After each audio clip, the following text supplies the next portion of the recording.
Bonjour Loïc May. Bonjour. Vous êtes dessinateur, vous vivez à Poitiers et vous publiez cette bande dessinée Nono Lulu avec Paul Bateau aux éditions Ozu. Vous signez les dessins, elle signe le scénario. Alors dans cette BD jeunesse, un groupe d'enfants se retrouve sur une île abandonnée après le naufrage de leur voilier. Et première constatation, pas de parents à l'horizon. Faut-il s'inquiéter pour la bande de copains? Ah non, pas du tout, c'est même le rêve pour eux, puisqu'ils vont pouvoir faire tout ce qu'ils veulent. Ça se passe très bien, hein, je vous rassure, c'est plutôt une BD humoristique, c'est du gag, des petites aventures qui leur arrivent, ils essayent des choses, ça marche ou pas, et puis surtout c'est une BD qui parle des relations entre eux. Oui, parce qu'ils vont devoir montrer aux uns aux autres ce qu'ils savent faire pour apprendre à survivre tous ensemble sur cette île déserte. Et puis il y a donc le personnage principal, Nono Lulu. Elle, c'est une petite fille qui nous fait beaucoup rire. Vous l'avez dessinée avec des petites plumes dans les cheveux. Racontez-nous, qui est-elle? Alors Nono Lulu, c'est l'héroïne.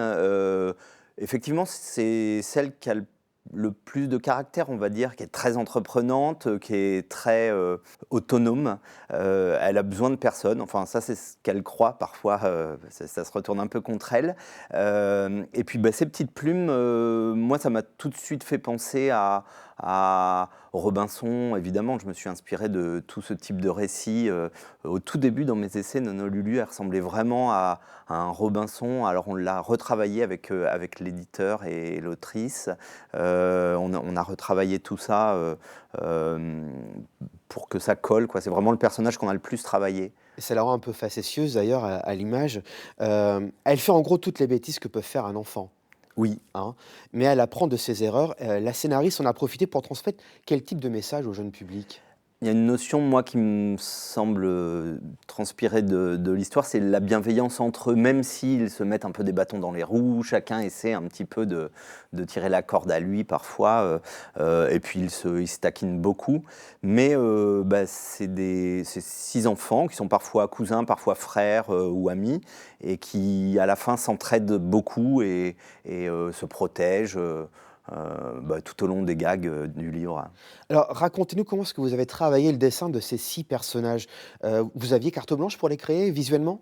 Oui, parce que bah, j'ai reçu tout le scénario de Paul, l'autrice, mais elle avait déjà écrit les caractères de chaque personnage. C'était très bien défini, le découpage de la bande dessinée était déjà super bien fait. Donc moi j'avais un petit descriptif des caractères de chaque personnage, et bah, c'était à moi de le mettre en image. Donc bah, ça en va de l'attitude, Nono Lulu par exemple, qui est très très entreprenante pour tout, qui court tout le temps.